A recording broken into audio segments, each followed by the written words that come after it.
নমস্কার বন্ধুরা, আমি রণদীপ। হিস্ট্রি দর্পণ এডুকেশন চ্যানেলে তোমাদের সকলকে আবারও স্বাগত। আজ আমাদের আলোচনার মূল টপিক হলো, তোমরা যারা কল্যাণ ইউনিভার্সিটির অধীনস্থ প্রথম সেমিস্টারে পড়ছো এবং তোমাদের যাদের রাষ্ট্রবিজ্ঞান মাইনর হিসেবে রয়েছে প্রথম সেমিস্টারে, সেই রাষ্ট্রবিজ্ঞান মাইনর থেকে তোমাদের প্রথম সেমিস্টারে কি ধরনের প্রশ্ন পরীক্ষাতে আসবে সে সংক্রান্ত ভিডিও কিন্তু আমি পূর্বেই আপলোড করেছি। আর এখন এই মুহূর্তে তোমাদের যেটা আমি আলোচনা করব সেটা হলো লাস্ট মিনিট সাজেশন।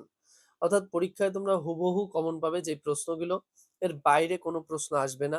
শুধুমাত্র 26টা মতো প্রশ্ন আমি আলোচনা করব। অবশ্যই সকলে খাতা পেনে লিখবে, বসে থাকবে একদম খাতা পেন নিয়েই, যাতে তোমরা সহজেই প্রশ্নগুলো পাশাপাশি লিখতে পারো। আর অনেকেই ভাবছো যে এই প্রশ্নগুলো লিখলে কি হবে। দেখো, অনেকেই তোমরা যারা পিডিএফ সংগ্রহ করতে পারোনি, অর্থাভাবের কারণেই হোক বা ইচ্ছাকৃতভাবেই হোক, তারা চাইছো যে এমন কোনো সাজেস্টিভ প্রশ্ন পাই যাতে পরীক্ষায় আমরা লিখে আসতে পারি এবং হুবহু কমন থাকবে। এজন্যই তোমাদেরকে এই উপদেশটা আমি দিলাম বা সাজেশনটা দিলাম, যে তোমরা অবশ্যই এরকম যদি করো তোমাদের ভালো হবে। সেজন্যই কিন্তু এটা বলা। আর এর পাশাপাশি তোমরা যারা চ্যানেলে নতুন আছো, অবশ্যই কিন্তু চ্যানেলটিকে সাবস্ক্রাইব করে নোটিফিকেশন অন করে রাখবে তোমাদের সুবিধার্থে। এবং এটাও বলি যে এর বাইরে কিন্তু কোনো প্রশ্ন আসবে না। আর তোমরা যারা নতুন আছো, তোমরা অবশ্যই দেখে নিও যে লাস্ট মিনিট সাজেশন কিন্তু হিস্ট্রি মেজর, হিস্ট্রি এসএসসি এবং history minor, political science minor আজ যেমন আলোচনা হচ্ছে, তার পাশাপাশি বেঙ্গলি মাইনর সবকিছুরই কিন্তু আমরা আলোচনা করেছি এবং করছি। আর তোমাদের যাদের কিন্তু পিডিএফ প্রয়োজন হবে, অবশ্যই তোমরা পিডিএফটা কালেক্ট করে নাও স্ক্রিনে দেওয়া নম্বর অথবা ডেসক্রিপশনে দেওয়া নম্বরের মাধ্যমে। কারণ এর বাইরে কোনো প্রশ্ন আসবে না এবং হুবহু কমন। ইতিপূর্বেই কিন্তু তৃতীয় সেমিস্টার পরীক্ষা সম্পূর্ণ হয়েছে। সেখানেও কিন্তু সবগুলো বিষয় A to Z সব কমন ছিল। শর্ট এবং বট একদম স্বল্প পরিমাণ প্রশ্ন আমরা দিয়ে থাকি। আর এছাড়াও কিন্তু পঞ্চম সেমিস্টারের ক্ষেত্রেও একই হয়েছিল, A to Z। আর তোমাদের কারোর যদি কোনো কনফিউশন হয়, অবশ্যই তোমরা প্রশ্ন বের করে যেই চ্যানেলে ভিডিওটা ছাড়া আছে পরীক্ষার আগে, অবশ্যই তার সাথে মিলিয়ে দেখতে পারো। তাহলেই তোমরা বুঝে যাবে, আমাকে তোমাদেরকে প্রমাণ করানোর কোনো ব্যাপার থাকবে না।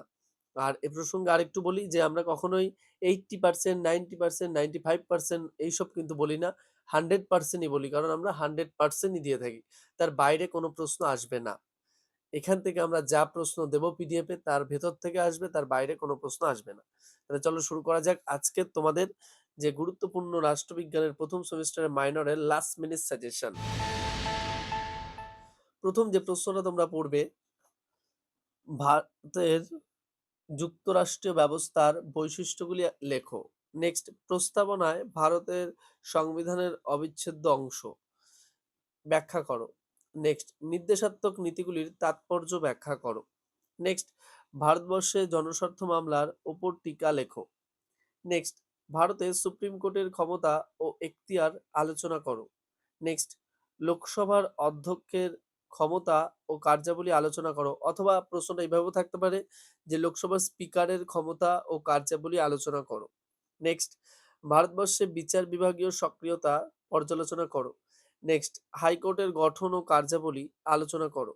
নেক্সট, গণপরিষদের গঠন ও কার্যাবলীর সম্পর্কে আলোচনা করো। নেক্সট, ভারতীয় নাগরিকদের মৌলিক অধিকার বা সংবিধানের 14 থেকে 35 নম্বর ধারার সম্পর্কে লেখো। নেক্সট, ধর্মীয় স্বাধীনতার অধিকার 25 থেকে 28 নং সম্পর্কে আলোচনা করো। নেক্সট, ভারতীয় সংবিধানে মৌলিক কর্তব্য সম্পর্কে আলোচনা করো। নেক্সট, ভারতীয় যুক্তরাষ্ট্রের প্রকৃতি সম্পর্কে আলোচনা করো। নেক্সট, ভারতীয় যুক্তরাষ্ট্রের সরকারিয়া কমিশনের প্রধান সুপারিশগুলি লেখো। নেক্সট, পৌরসভার গঠন এবং কার্যাবলী আলোচনা করো। নেক্সট, রাষ্ট্রপতির 3টি জরুরি অবস্থা সম্পর্কে আলোচনা করো। নেক্সট, রাষ্ট্রপতি ও মন্ত্রিপরিষদের সম্পর্ক আলোচনা করো।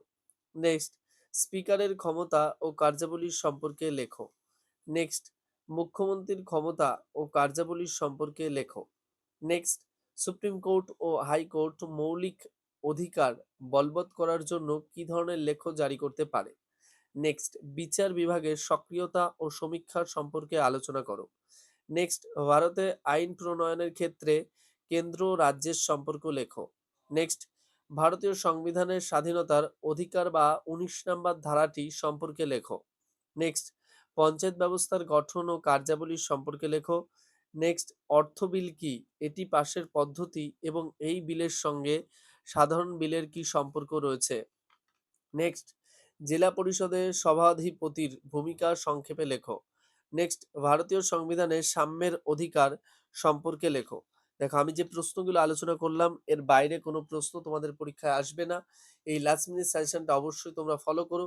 আর যারা ভাবছো যে কিভাবে পড়বো, পিডিএফ প্রয়োজন আমাদের, অবশ্যই তোমরা স্ক্রিনে দেওয়া নম্বর অথবা ডেসক্রিপশনে দেওয়া নম্বরের মাধ্যমে যোগাযোগ করো। এ টু জেড হুবহু কমন পাবে এবং শর্ট প্রশ্ন খুব বেশি থাকবে না। ৪৫ থেকে ৫২টা মতো শর্ট প্রশ্ন থাকবে। এর ভেতর থেকেই তোমরা সব প্রশ্ন পেয়ে যাবে এবং বড় প্রশ্নও কিন্তু এই যে ২৬-২৭ টা থাকবে, এর বাইরে কোনো প্রশ্ন আসবে না। রাষ্ট্রবিজ্ঞান মাইনর। তার পাশাপাশি বাংলা মাইনরে কিন্তু শুধুমাত্র ১৯ টি প্রশ্ন আছে। ইতিহাস মেজরের ক্ষেত্রেও কিন্তু ২৮ থেকে ২৯ টা প্রশ্ন রয়েছে। ইতিহাস এসএসসি পেপারের ক্ষেত্রে ২১ থেকে ২২ টা প্রশ্ন রয়েছে এবং ইতিহাস মাইনরের ক্ষেত্রেও কিন্তু ২৫-২৬ টা প্রশ্ন রয়েছে। তাহলে বুঝতেই পারছো এর বাইরে কিন্তু কোনো প্রশ্ন আসবে না ১ম সেমিস্টার। বারবার বলছি, তোমরা যারা পিডিএফ এর জন্য বিভিন্ন জায়গায় ঘুরছো, যে ভাবছো যে প্রশ্ন যদি কমন না পাই, তাদের উদ্দেশ্যে বলছি নির্দ্বিধায় নিতে পারো। 100 এ 100% কমন এবং তার বাইরে কোনো প্রশ্ন আসবে না। হিস্ট্রি দর্পণ, আমি বলছি, গ্যারান্টি দিচ্ছি, এর বাইরে কোনো প্রশ্ন আসবে না। আর তোমরা যারা চ্যানেলে নতুন আছো, অবশ্যই চ্যানেলটিকে সাবস্ক্রাইব করে নোটিফিকেশন অন করে রেখো এবং বন্ধু-বান্ধবদের মাঝেও কিন্তু শেয়ার করতে ভুলো না। আর তোমাদের যদি কোনো কিছুর প্রয়োজন হয় বা কোনো কোয়েরি থাকে, অবশ্যই কমেন্ট বক্সে কমেন্ট করে জানাতে পারো। আমি চেষ্টা করব তোমাদের সমস্যার সমাধান করার। দেখা হচ্ছে পরবর্তী ভিডিওতে। সকলে ভালো থাকবে, সুস্থ থাকবে। ভিডিওটি সম্পূর্ণ দেখার জন্য তোমাদের সকলকে অসংখ্য ধন্যবাদ।